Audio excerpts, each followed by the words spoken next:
will be coming back to these questions. We're monitoring them, and after the speakers have begun, we will have a period of time that we'll be able to have the speakers respond to your questions and comments. We will also have the recording at the end. We will be posting that on the journal, so you will be able to access that and share it with other friends. So today, as I said, the webinar is The Power of PLA Today, Recognition of Prior Learning for Access, Equity, Learning, and More.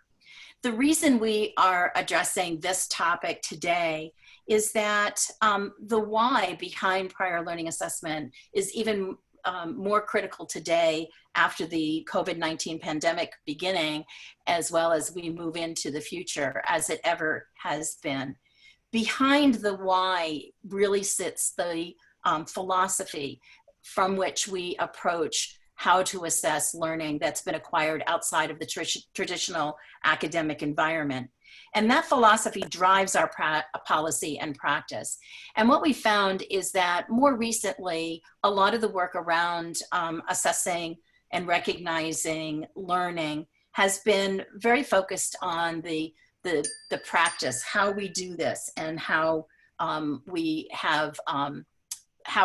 are able to kind of incorporate it in ways that institutions can use it with their students. But what we're finding is people aren't stopping and taking a moment to think about the why behind it. And so that is why we've asked these top 3 people who are in the field to really think today about how the why makes a difference around access, equity, and learning. I'm going to turn it to my colleague, Alan Mandel, to introduce our speakers. Thanks so much, Nan. We're really happy that everybody is here today. Thanks a million for joining us. As you see in my picture, I am not Vicky Schick, but I'm Alan Mandel, and I'm very, very happy that you're all here. We are delighted that we have 3 wonderful guests who will each be spending about 8 to 10 minutes providing a sense of their experience, their understanding of the why of PLA. After the 3 speakers, each will spend a couple of minutes responding to her colleagues, and then we will open it up for your questions. So as Nan said, please, if you have questions or comments, issues, put it in the chat and we will get to it probably with about 15 or 20 minutes to go. So thank you again for being with us. In brief, we are really excited that we have Heidi Bolton with us. Heidi is the research director at the South African Qualifications Authority, who oversees the research for national policy development and implementation for the National Qualifications Framework in South Africa, the System for Education, Training, Development, and Work in South Africa. Welcome, Heidi Bolton. Our second guest is Amber Garrison Duncan, who is a strategy director at the Lumina Foundation in the United States, where Amber leads a portfolio of work focusing on the validation of learning, regardless of where it happens. She has been working for many years in this area. Prior to being at Lumina, Amber was at the University of Oregon in the US, Florida State, the University of Michigan, and Hope College. Welcome, Amber. And finally, we're happy that Annie Kartunen is joining us from Finland. Annie has worked for the Finnish National Agency for Education as head of adult learning and was the head unit of EU-EDU, the Center for European Educational Policy and Regional Educational Consortium. Annie has worked in Egypt, Russia, Ukraine, Kosovo, North Macedonia as an expert for the validation of prior learning and lifelong guidance. We are very, very happy that all 3 of these wonderful guests are with us today. And let's begin with Heidi Bolton. Welcome, Heidi. Thank you. Thank you for the excellent introduction as well. Ellen, I can only see our pictures. Is that correct? So basically, just to talk about our work and its goals, when South Africa became a democracy in 1994, it was a very unequal, uneven society where opportunities for education and work were different for different racial groups. There were many dead ends in terms of qualification and working pathways. There was no parity of STEAM, and there was definitely no overarching quality assurance system. So we chose the National Qualifications Framework, the NQF, to integrate this system. And we now, 25 years later, we have open access, we have a national quality assurance system, which is thriving, and we have transparency. We have, for example, a national learners records database, which has all the registered qualifications and part qualifications available in the country. It's over 12,000, together with the information on accredited providers to offer them and all the learner achievements that go with them. Just to give you a little bit of context, in South Africa, we have a population of 58 million. 55% live below the poverty line, which means on less than $75 a month, less than 900 Rand. We also have a high Gini coefficient. It's 0.63. I believe it might be the highest in the world. And we have what we call the scourge, the triple scourge of poverty, inequality, and unemployment. But offset against this, we have made huge efforts to develop and strengthen the education system. And looking at the data, this has had quite an impact, a remarkable impact. It's not fast enough, but it's had a serious impact. So to talk a little bit more about the NQF, I don't have a picture for you. Basically, the entire system for education and training and development is included in the NQF. There are 3 sub-frameworks, one for schooling and adult education, the second one for higher education, and another one for occupational qualifications. And my organization, SAQA, the South African Qualifications Authority, its role is to oversee the implementation and further development of the NQF and the coordination of these 3 sub-frameworks. The sub-frameworks also are overseen by quality councils. So there's 3 quality councils who are responsible for quality standard setting and quality assurance. So they have all kinds of policies for accrediting providers of education and training. And so the quality is through the accreditation of providers and the registration of qualifications on the NQF. Just to say very briefly, the goals of the NQF are access, redress, progression, which is mobility in the system, quality, and transparency. And RPL, the recognition of prior learning, is really an important part of those things. Redress, access, progression, and quality. You can't offer a qualification or be accredited unless you cater and you provide for RPL, recognition of prior learning. So there's a whole ethos of lifelong learning and equity in the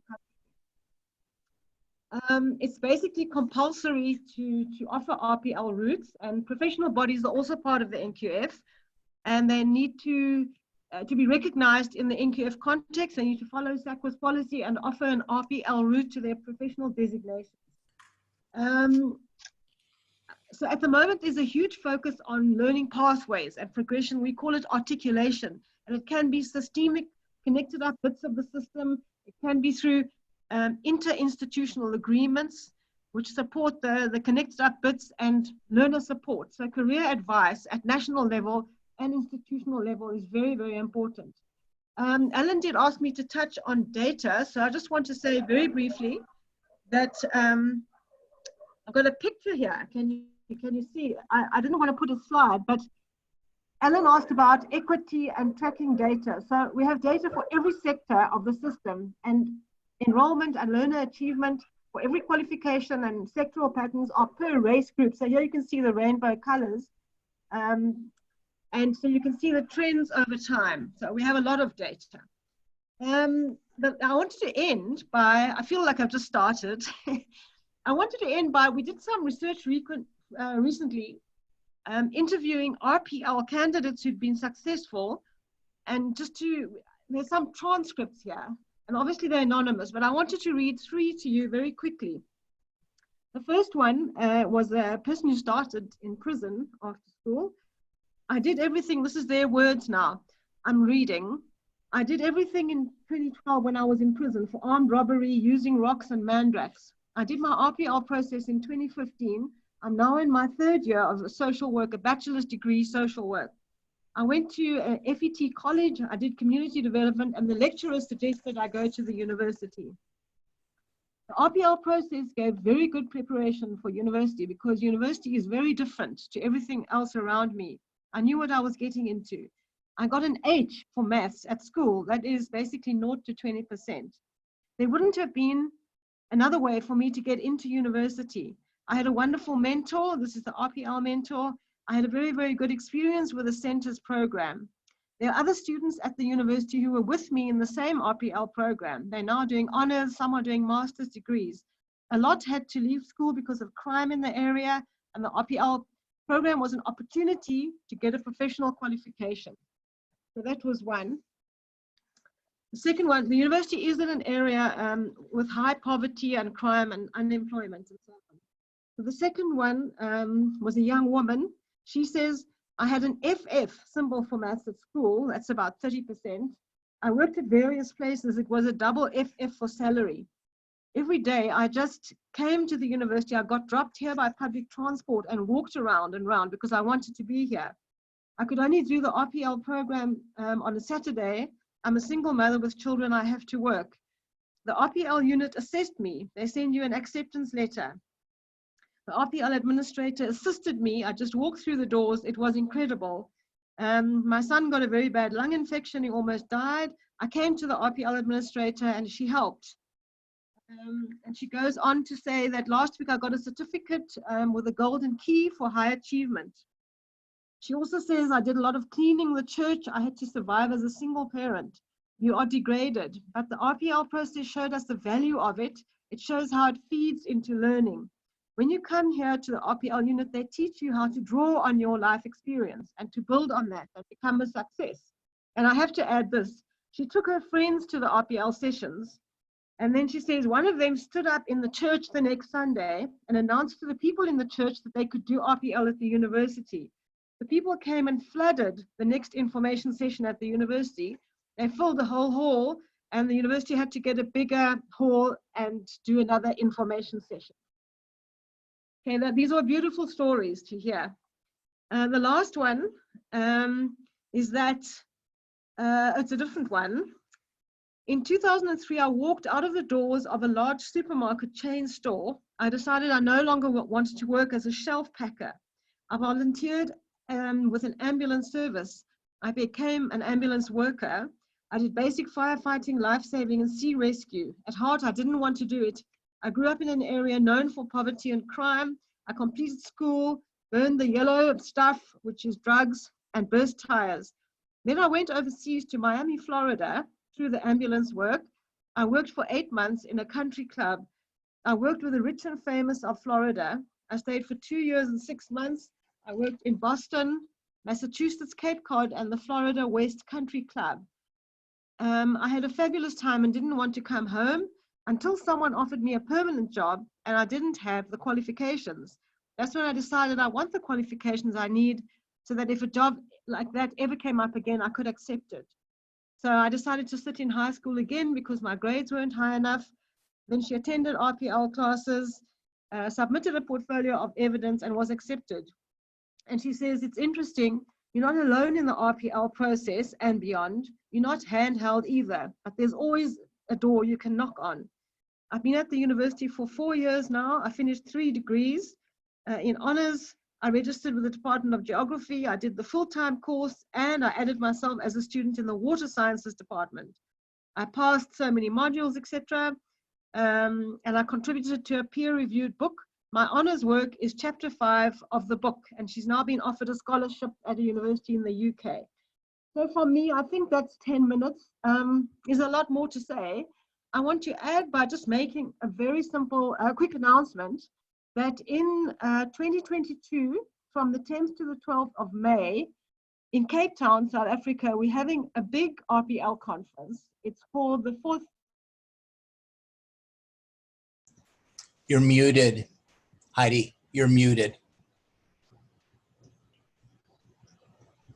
Sorry about that. It's okay.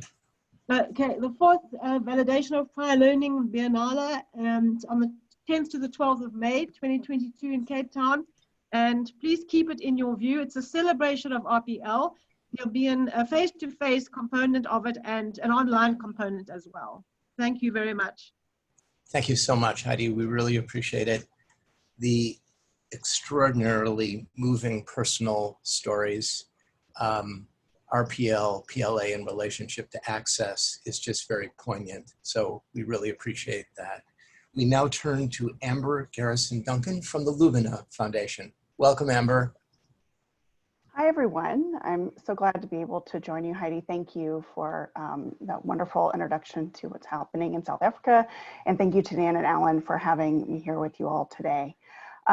I thought I would back up just a little bit and share what the Lumina Foundation is. We have certainly a unique structure in the US with the way that our foundation world works. And so I just wanted to share first that Lumina Foundation is an independent private foundation based in Indianapolis, Indiana, so the middle of the country. And our goal is that we're committed to making opportunities for learning beyond high school available to all. We envision a system that's easy to navigate, delivers fair results, and meets our nation's need for talent through a broad range of credentials. And in 2008, Lumina was doing some research to try to understand what the workforce of tomorrow would look like and what it would need. And based on research that we supported, by 2020, it's anticipated that there will be 55 million job openings. And of those job openings, 65% will require some type of post-secondary education. And when we examined our current capacity and completion rates, when we looked at that 2020 opportunity, we were actually going to be falling short by 5 million people. So again, 5 million people would be locked out of opportunities for good jobs. And so we wanted to make a statement about that. And so in 2008, we issued what we call Goal 2025, that by 2025, we want at least 60% of Americans to have a high quality post-secondary credential. And as that goal looms large and just a few short years away, we are tracking progress towards that goal. You can find access to that data through a report called Stronger Nation. Outside of Stronger Nation, it's very difficult to tell if we're on track to meet that goal because of the way that our governance is structured and our data reporting is structured as a nation. And so that's just a recurring theme. And that's why I wanted to bring it up now, is that as we think about creating a national system, we have some very unique structures here in the US. And so part of what I lead is a portfolio called Learning Infrastructure, which is really focused on creating a national level infrastructure where all learning can be validated and valued regardless where it happens. And we are, I want to share our why with you. And surprisingly, it somewhat mirrors what Heidi shared, is that we believe we need a system that recognizes prior learning because we do need to create greater access and equity. We have been working very hard. Many people of our partners across the country have been working very hard over the last decade to meet Goal 2025.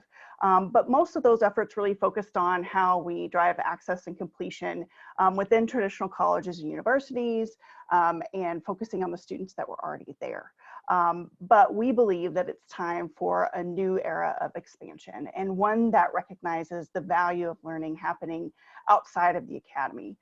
We know that there's a significant amount of high quality post-secondary level learning that's happening in the military, that's happening in the workforce, through industry certification programs, through apprenticeships, and we have individuals who are currently incarcerated in our current criminal justice system and are learning there.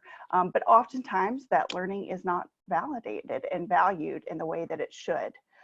We also know that a disproportionate number of racially marginalized people and people from low income backgrounds start their journey, their learning journey, outside of higher education. And so in order to expand to include these folks, we have to do the work of dismantling the racism and the classism that looks down on these forms of learning and has prevented these individuals from bringing that learning into higher education, has created a barrier in access for far too many people. And in the US, that's what we talk about of dismantling the racism and classism, is we have a history here of that we have to acknowledge that since the beginning, higher education institutions did not admit Black, Native American, or Latino individuals. It was legal to segregate educational spaces under separate but equal ruling. And just this past weekend on the 17th of May, we remember that there in 1954, that separate but equal ruling was struck down in the Brown versus Board of Education. And so it's these policies and these practices and these beliefs, again, that are rooted in a history that are still affecting people today, again, especially Black, Native American, and Hispanic people who are seeking a better life and a better education. But again, these racial disparities are holding them back. And actually in the US, they're widening. And so we believe without a concerted effort on recognition of learning and by focusing those efforts on Black, Native American, and Latino individuals, we can start to hopefully lessen that gap and move towards Goal 2025. So a couple of other data that we do have is we know that 1 in 5 Americans actually have some college credit and no degree. And when we have supported some research about the impacts of recognizing prior learning. We know that adult students with credit from recognition of learning from prior learning assessment at 2-year institutions were four times more likely to complete their degrees, while individuals who went to a 4-year institution were twice as likely to earn their degrees. We also know through qualitative research that what the impact has on the individuals to walk into someone and say you already have college level learning to people who've been told that they're not college material is a very powerful piece. We also had a student who shared with us that she previously felt uncounted. And so when her learning was counted, that really changed her perception of herself and what she thought she was capable of knowing and doing in the world. So again, very powerful things that we can do if we engage in the recognition of learning. But again, we've had some really unique challenges in the US to implementing a system that would get us there. Really, we've been having this conversation in the US since post World War I, when we were trying to help many of the veterans returning get back to work. And that was a small concerted effort, and then it wasn't really touched again until the 1970s. About that moment in time, we started to see a lot of people be concerned about access. And again, I'm trying to embrace recognition of learning as a way to provide that access. But that was very much focused on individual institutions, picking this up as their why and trying to make this a reality.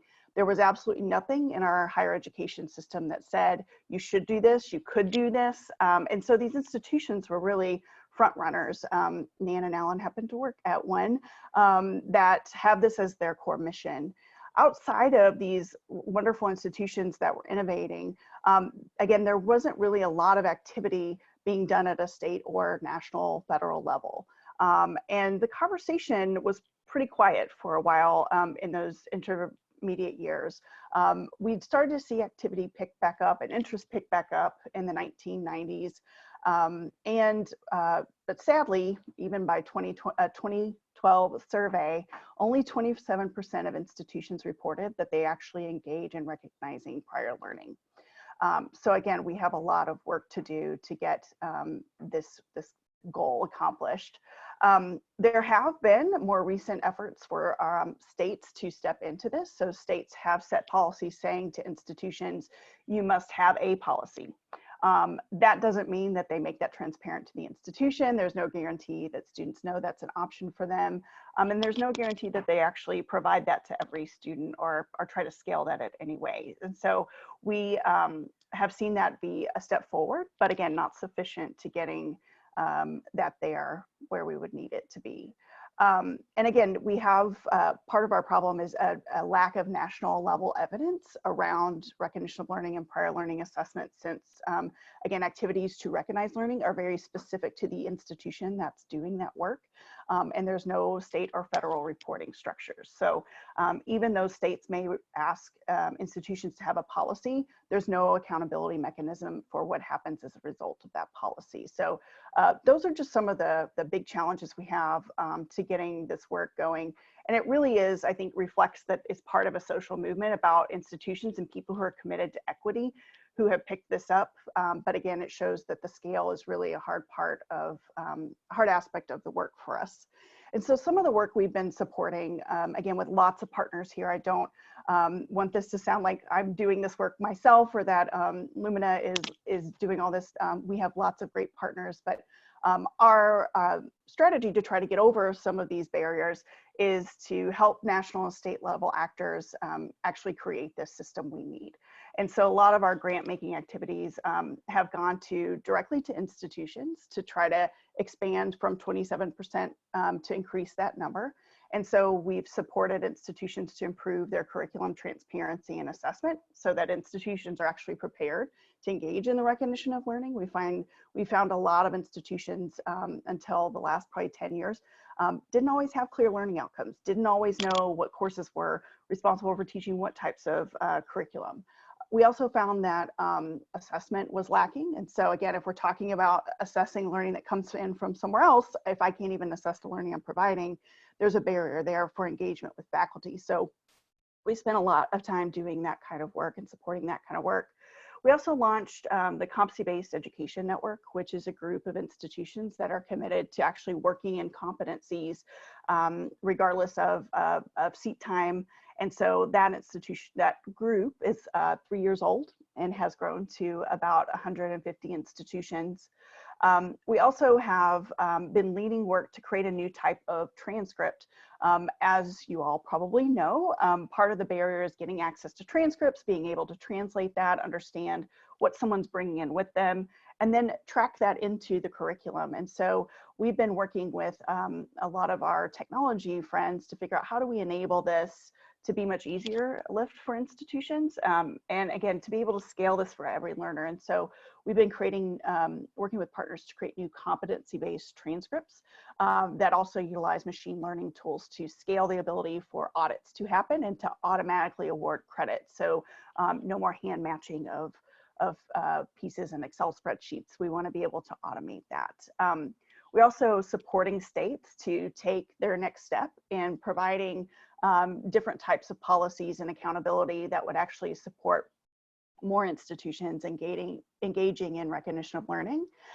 We're also supporting states to create statewide articulation agreements. So what that would mean is that a learner would know, no matter what institution they went to in that state, what it was that they were going to get credit for what they already know and can do, especially if that's something that's already been validated, like an industry certification, a military occupation, the CLEP tests, the various standardized tests that we have, so that that's very clear and that all the institutions are abiding by the same type of credit awarding process. So that's a very new idea that we're pursuing. And then also, again, I mentioned research is just difficult, is we're continuing to support research. And right now, again, by surveying institutions, examining student transcripts to determine what has happened in the past. I am hopeful that once we get more engaged with states, that we'll actually have some better data and again, being able to understand how these practices are being implemented, but also what's the impact on the equity populations we talked about serving, and how do we know that what we're putting in place is not race neutral, meaning that it got implemented and hopefully the right people found it. We're really trying to get this into focusing on eliminating those gaps that we talked about. So that's a little bit in a very short piece of time of what's happening in the US. Amber, thank you so much for that. These themes of workforce development as well as response to a history of marginalization are themes that we hope will continue to percolate through our discussion.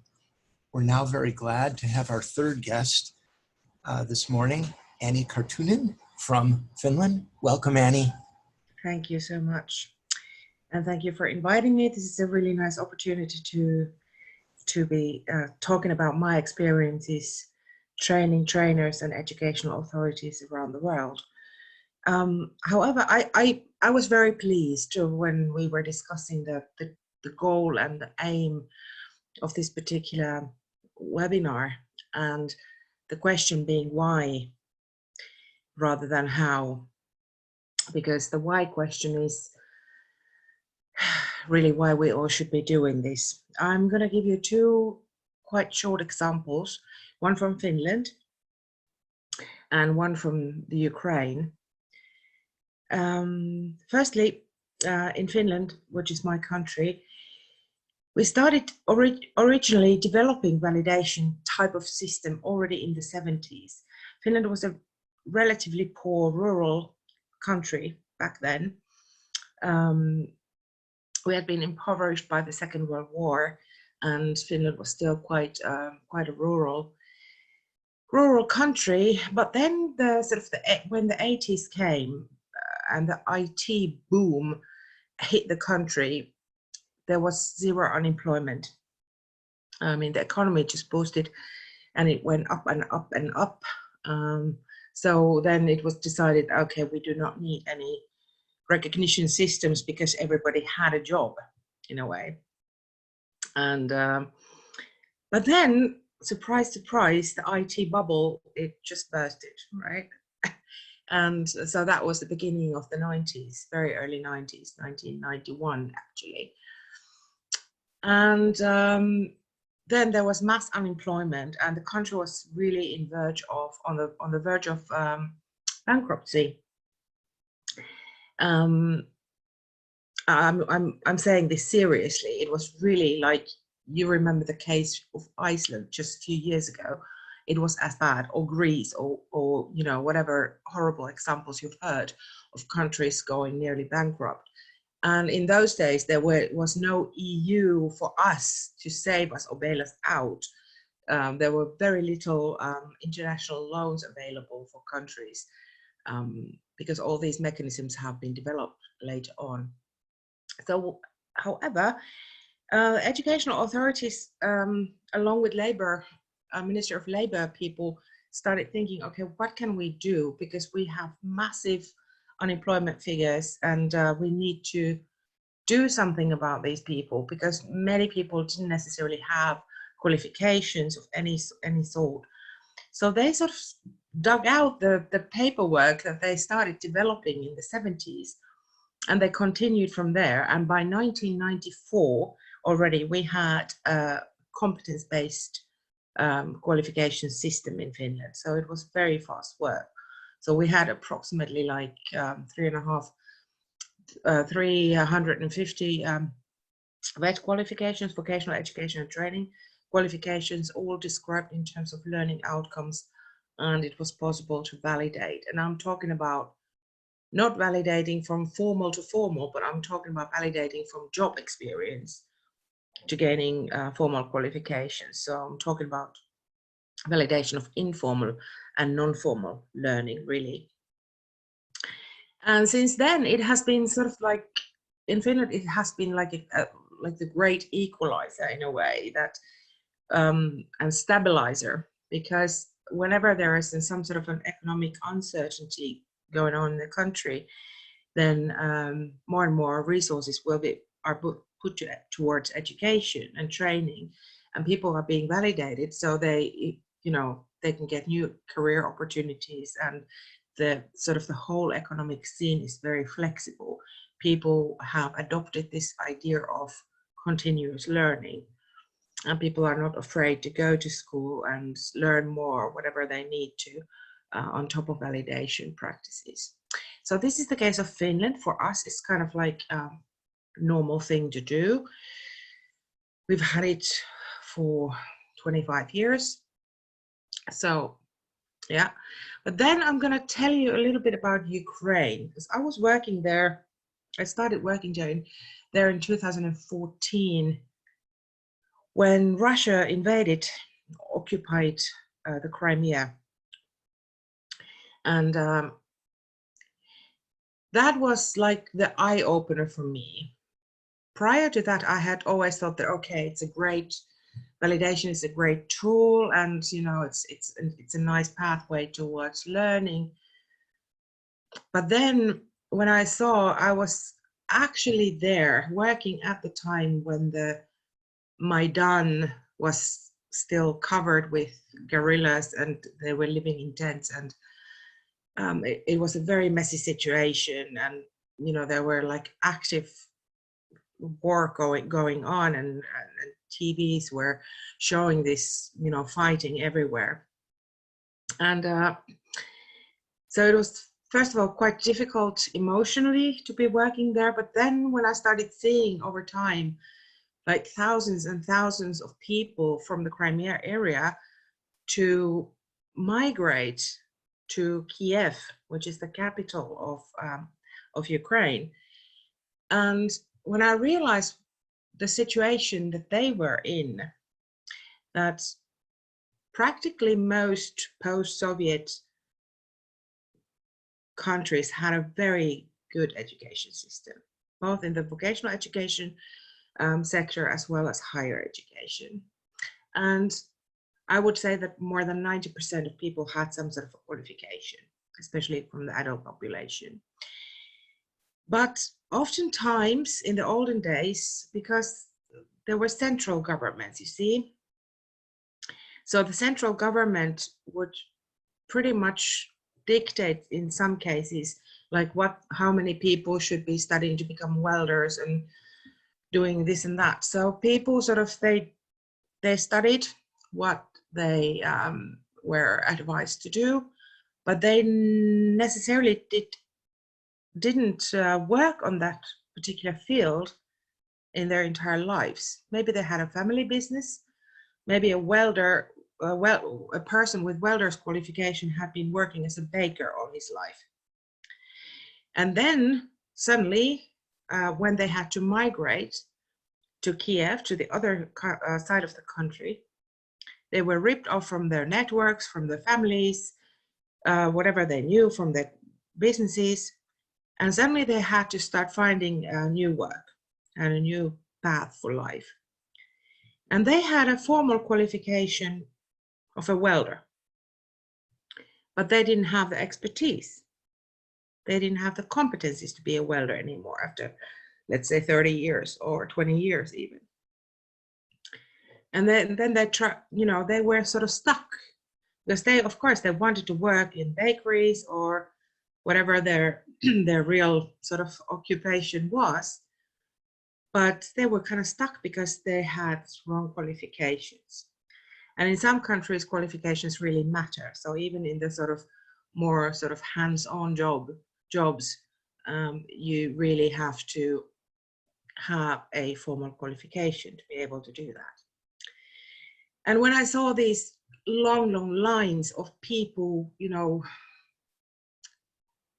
queuing for food and queuing for clothes and looking for work, and then I one morning on breakfast when I was working there, I was sitting with a person from the Ministry of Education from Ukraine, and behind my back there was a screen showing live picture from the waging of the war at the Crimea, and I was looking at her, and she had tears rolling down her cheeks, and she was thinking, okay, yet another day, and we have to try to do something to help these people out. So we're willing to sort of try anything and work our darnest to help these people out, these our countrymen who have been forced to migrate from where they lived. So that was really the moment, my stay in the Ukraine, when I realized that, okay, this is a really important job that we're doing. And that's why we need to have a passion inside of us growing every day, because we are really working for the small person. We're not working for governments, even maybe we are, but we're not really working for governments or universities or foundations or whatever, but we are working for the person in the street to make their lives better, to give them second chances.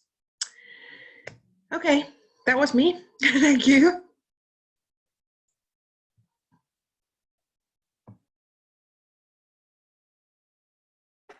Alan, you are on mute. Thanks a lot, Annie, for the Finnish as well as the Ukraine example, adding to our understanding of the power of PLA. Nan?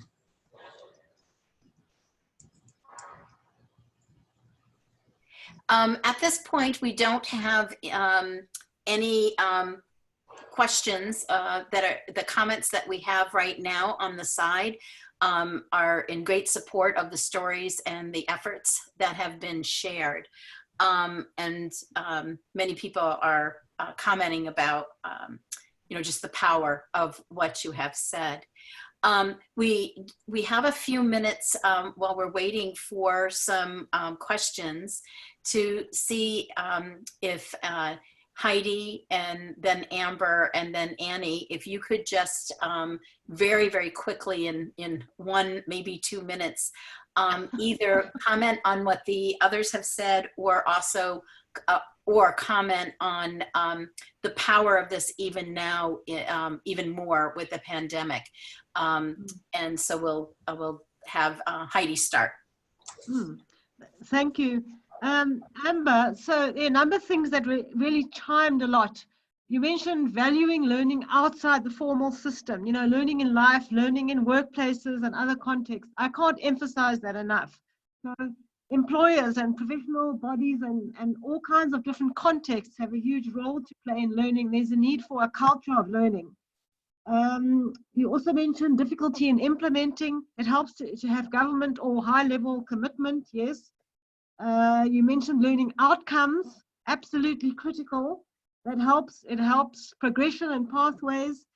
You mentioned kinds of assessment needed.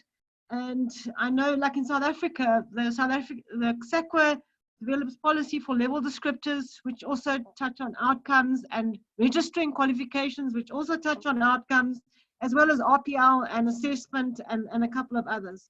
Lastly, the ease of transcripts. Yes, we're also talking about that, making it easy to get them and competency-based and so on. Annie, also both presentations were very, very important presentations. You said very worthwhile things. Annie, when you mentioned the economic hardship and the role of RPL, yes, it made me feel hopeful all over again. I think RPL is about hope. It's about an alternative and about hope. And then you also mentioned about people studying and then having to move and circumstances changing and others having qualifications without the expertise. And I think that what's needed is system flexibility.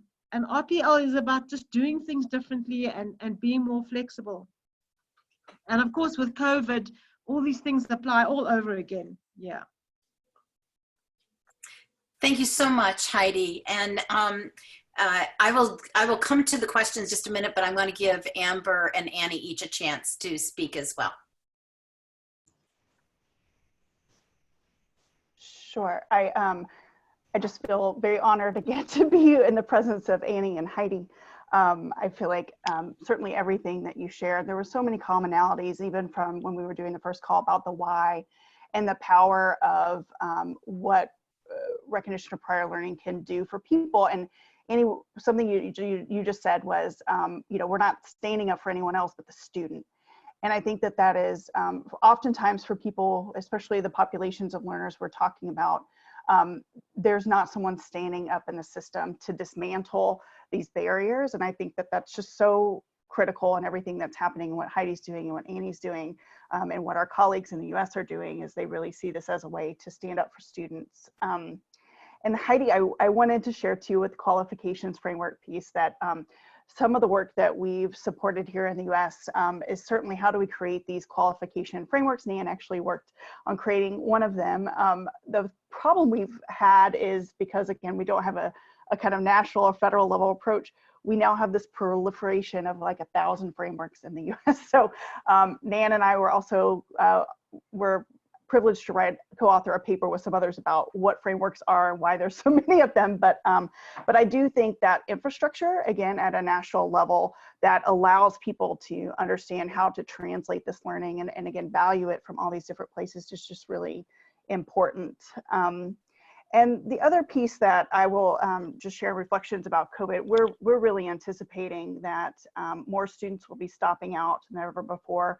On average, we anticipate that about 35% of students actually stop out from their curriculum at some point in normal times. And these are certainly not normal times. And so what we call oftentimes in the US a student swirl. We're really anticipating that that's going to increase and that people may be stopping out from a 4-year program to get a more of a 2-year short-term credential to get back in the labor market and then try to get back in to finish their 4-year degree, or just adults who need to come back to get some kind of post-secondary credential because they didn't have one before, but again, have all this amazing life experience, work experience that if we would be able to count that towards, again, they would be twice as likely or 4 times as likely to complete. So I think we're hearing from everyone that there couldn't be a more important time for this to continue to move forward.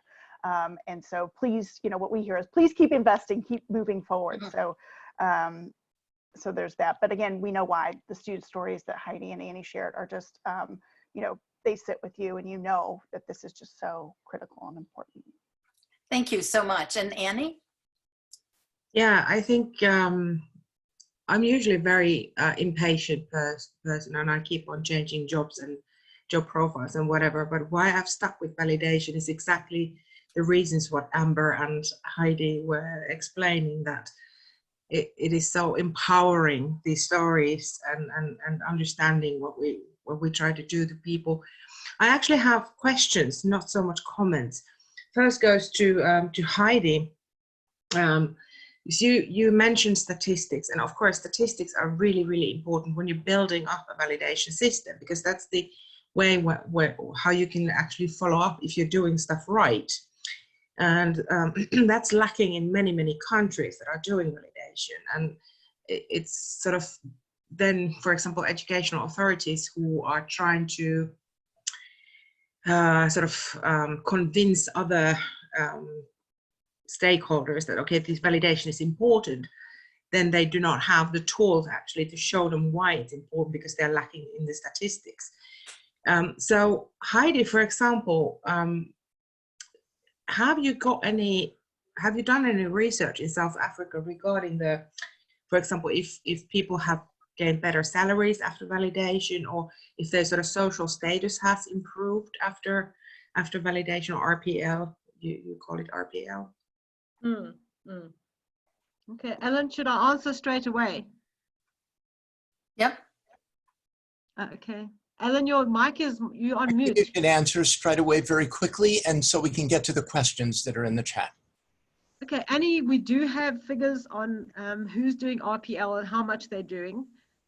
We also have some research that shows that people who get RPL for access, they tend to do better than other students. But in terms of salaries, we haven't gotten that far as post, the education and training system. No. Okay. And just as a very, very quick response also, there is a little bit of research in the United States that has shown a positive effect between gaining credits around prior learning assessment and having better employment and higher salary. It's old and needs to be redone, but there is a little bit there. Then I have a second question real quickly. Do you think, this is more towards Amber really, do you think that the COVID situation could be some sort of a blackmailing tool to get our RPL mainstreamed in the US? Or because of unemployment? Yeah. So I hope so. I think early signs are, so I mentioned the state policy work and the statewide kind of recognition of learning practices that might be implemented. The outreach we've gotten from states has increased because they are seeing, it's the pandemic plus the economic crisis, right? That's just driving, our unemployment rates haven't been as high since the Great Depression. And so I'm hopeful because of that outreach, and people are seeing that they don't have the right infrastructure in place to support the mass, kind of what we're calling mass transfer or mass movement of people that our generation of people, we've never experienced before. So I'm hopeful we will push it as far as we can, Annie. Let's hope. Okay, so thank you so much. And we do have some questions and a limited amount of time left, so I'm going to go through them very quickly. SB is asking you, Amber, how to know more about CBEN, and which is the Competency-Based Education Network. There is some good information on that, SB, and I can send you details on how to learn about that. So I'm going to move on.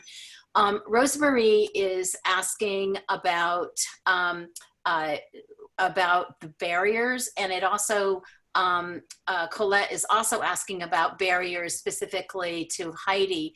So the one to Heidi is in terms of entry and or literacy and numeracy. So maybe a couple little things there about looking at barriers. And one of the questions also to Heidi is if how widely the credits are being accepted in South Africa across universities. But maybe we could just address barriers. Yeah. Okay. Thank you. So barriers, we did a big event, a national event in 2010 already, and then we discovered the main barriers. There were people raised lots of barriers, but they were basically how to do RPL in a very effective way, how to quality assure it, and how to resource it. So those were barriers. And people often raise resources as a barrier, but in fact, we've seen many entities are able to implement RPL without additional resources. It's about doing differently. So that's a very quick one. The entry-level competences, skill, literacy and numeracy and so on. What we found in RPL processes in all contexts, whether it's higher education or occupational or very technical or very manual occupations, is there's a mediation process needed. That the learning that one gains informally and non-formally, it's often not in the same form that's needed in the formal context. So there's a translation or mediation process that happens. And then sometimes gaps are identified in an RPL process. So it's part of the South African RPL process now. It wasn't in an earlier version of the policy, but entities need to work out how to address those gaps as well. Yeah, I think that was it now. I think those were all. Yeah.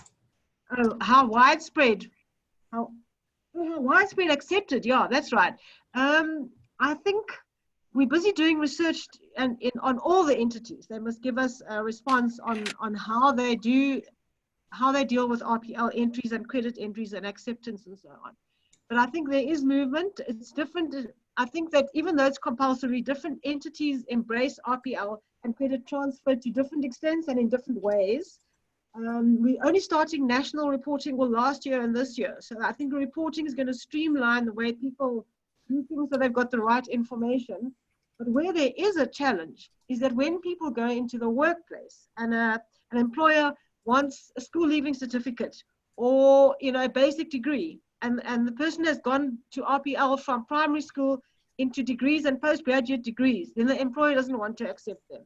So there have been instances where SAQA writes a letter and SAQA intervenes in that way, with limited powers to do so, just writes a letter and so on. But there is an issue there and we're working on that. Thank you. That was more than a minute. Yeah, thank you, Heidi. Great. Thank you so much. In terms of the other questions here, a couple people are asking me about referencing the research that I mentioned. I just put in the chat that it's in a book that is RPL, on RPL research from an international perspective. Judy Harris and Christine Wiak are the co-editors of that. So and it is a free book now, downloadable and open source. So that research is summarized under the US chapter, which is the chapter that I wrote. Okay, so at this point, we just want to bring in a couple things about the journal. I'm going to turn it over to Alan. And Alan, if we did that, and if you could just talk very quickly. I just wanted to thank so much, first of all of you who attended this session. thanks so much to Heidi, Amber, and Annie for your insights, for your experience, for your understanding. We hope that in many ways that our session today will spur people on to see the value of PLA, RPL in terms of workforce development, in terms of access, in terms of responding to the marginalized, in terms of responding to those people who just have been bypassed in a million ways in our work and in our academic institutions. As we said, PLAIO, PLAIO.org is our journal. We are working on this issue that is now in front of you on PLA and competency-based education and their relationship. We look forward to materials from you on that topic, or if you have ideas of people who might be able to write or materials that should be reviewed or included in that, we would really, really welcome it. We thank everybody for taking this time from all over the world to participate. We also apologize that for technical reasons, we had 100 people on this call and there were a good number of people waiting to get on and could not. We're sorry about that. There will be a recording, as we said, on the plaio.org site and a transcription of the conversation. Thanks a million for taking your time. We really, really, really appreciate it. And thanks again to our guests, Heidi, Amber, and Annie. Good day to everybody. Thanks a million. Thank you.